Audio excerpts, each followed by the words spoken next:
Texas Representative Briscoe Cain, who has one of the most Texan names in all of Texas.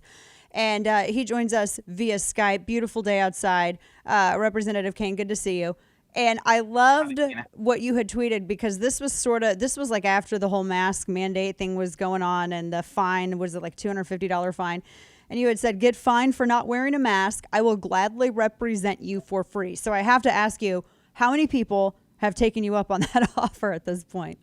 Well, look, no one has been fined to date here in Texas. I've heard of some warnings being given out, and actually that would maybe even create standing to bring litigation over this, but no one's been fined and wanted to fight it. However, if someone does get fined, give me a call. I love that you bring up this idea of being forced versus choosing, and I think a lot of people are missing that.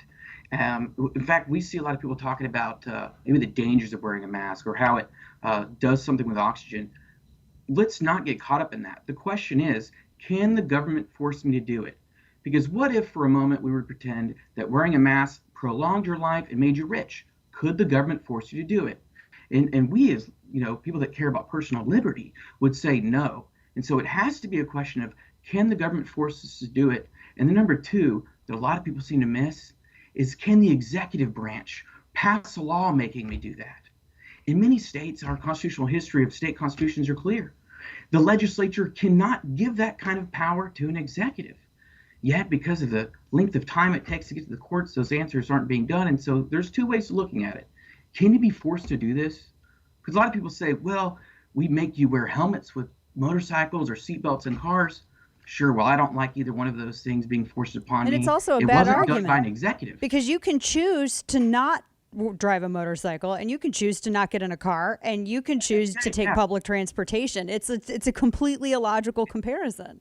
But they're still done by the legislative body, right? And oftentimes not by the fiat of an executive. Right. That was kind of the separation of powers idea of our nation and of our state.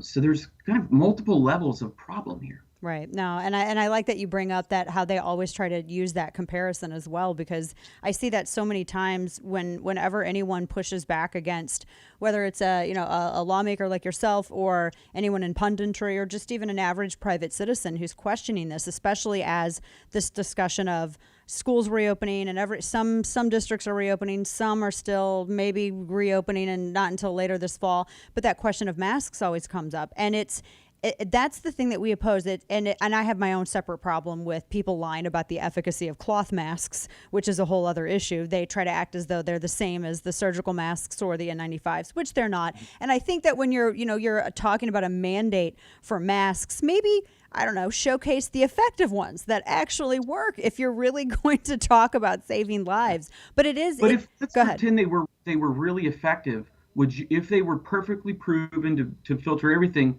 would you then be okay with making us wear a mask? Yeah, no. And so then shouldn't worry about that. The question is, can the government force that upon me? Can it force me to take a medicine? Can it forcibly inject something into my body or my child's body? Can it make me wear a mask, even if it's helping me? I think people and that's a really important distinction that we have to say no. Yeah. Regardless of the benefits or the dangers, you can't do that. And to your point, people focus so much on the issue of the mask, and as we were talking about, there's two issues with this. It's the first is that it's not that we oppose them, it's that we oppose the requirement, the government requirement, being forced to wear one when we want to be able to object.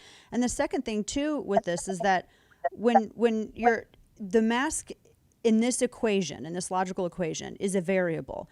If the government can require you to wear this variable, to wear, variable A, then does that not also set up a precedent for them to be able to require you to do other things, to wear other things, or, because a lot of people bring up vaccinations. I support vaccinations, but again, I am one of those individuals who I support something if I choose it, but I don't like to be forced.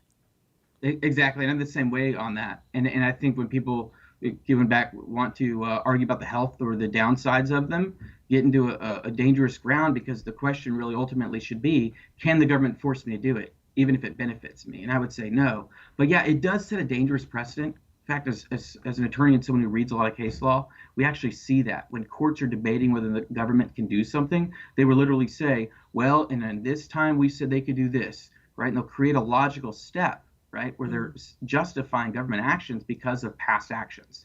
And so you're right. Everyone should be concerned about this because if we're able to do this now, there will be a case some years from now where they say, the government was allowed to force people to do these things. They were allowed to force them to wear masks, etc. And now the government can force us to do. I'm always amazed so when Orwellian.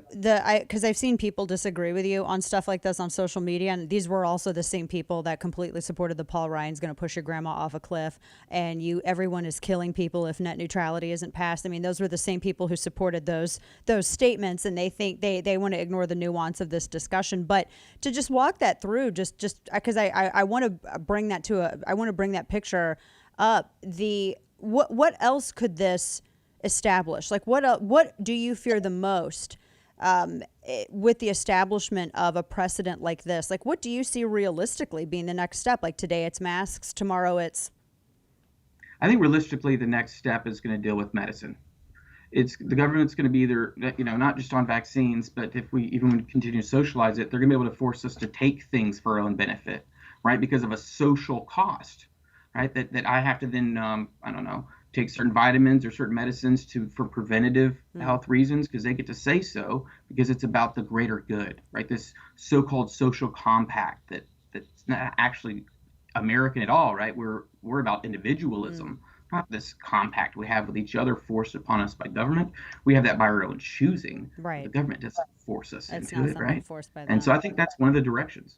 Here's a question for you, and this is related to the whole mask wearing. I was having a conversation with a friend of mine who lives in Tennessee, and one of the things that they had brought up, because they were privy to some of the stuff that was going on with their particular county's Board of Health, was this idea that, well, what if masks are required this November to go and cast a vote? Is that something, we get into this mandate and we get into this requirement, is that something that, do you believe that could potentially be a way to suppress voting?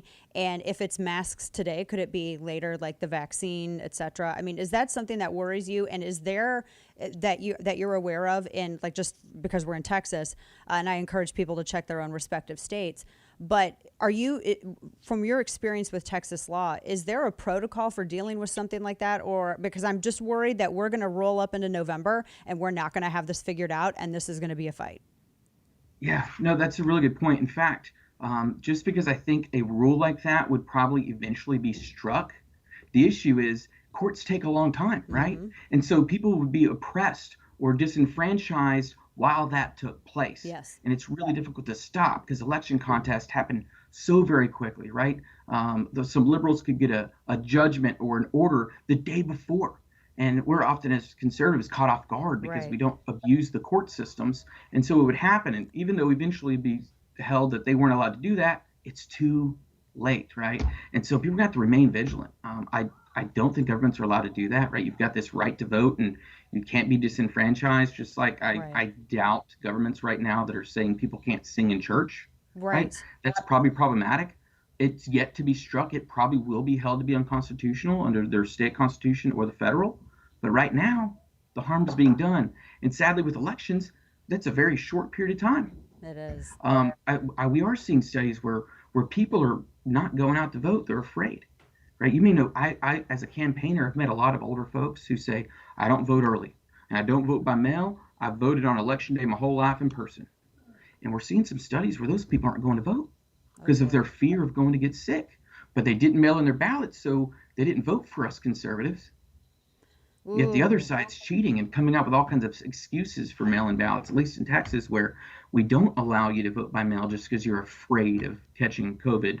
I feel like volunteering at different polling precincts and would just show up with like some Clorox wipes and offer to just like wipe everybody down that is going in there if they are concerned about, getting out and getting exposed to the virus. If you're voting Republican, I'll wipe you down with Clorox. I'm slightly kidding. No, and that's the idea of a least restrictive means, that if there's another way to accomplish the goal, the government should be allowing, we saw those little, almost can't think of another word for it, little finger rubber things for people to, to spin well. There's other things, and so let's go for it, right? We'll see. State Representative Briscoe Cain, again, the most Texan name in the history of Texas, just about. Appreciate you joining me this afternoon. Thank you so much.